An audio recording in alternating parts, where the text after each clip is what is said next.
Then Judas Iscariot, one of the 12, went to the chief priests to betray him to them. And when they heard it, they were glad, and promised to give him money. So he sought how he might conveniently betray him.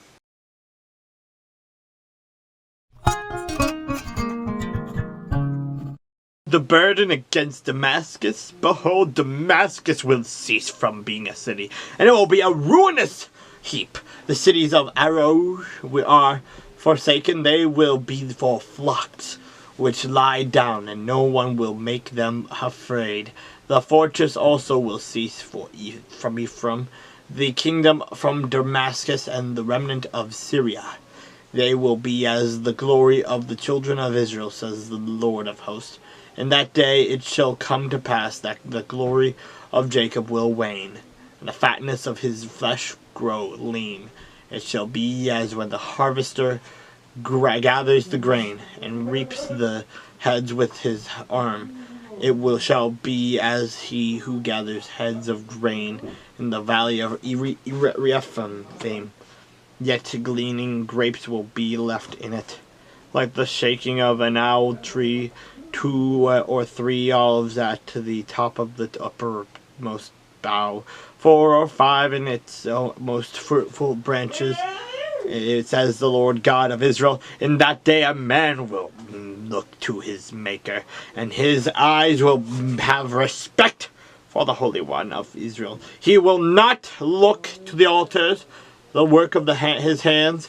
He will not respect what his fingers have made, nor the wooden images, nor the incense altars.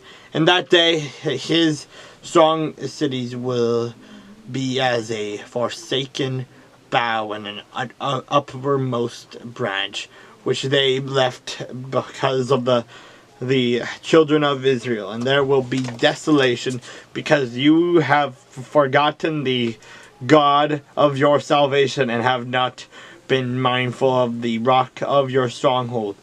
Therefore you will plant pleasant plants, and set out foreign seedlings. In the day you will make your plant to grow, and in the morning you will make your seed to flourish.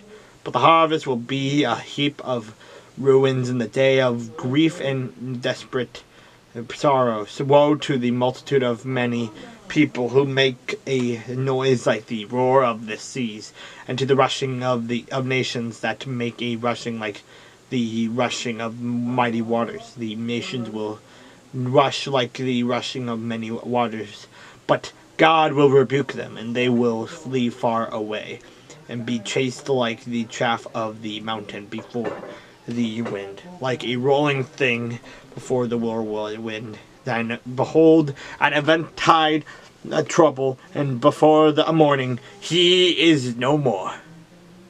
This is the portion of those who plunder us, and the lot of those who rob us.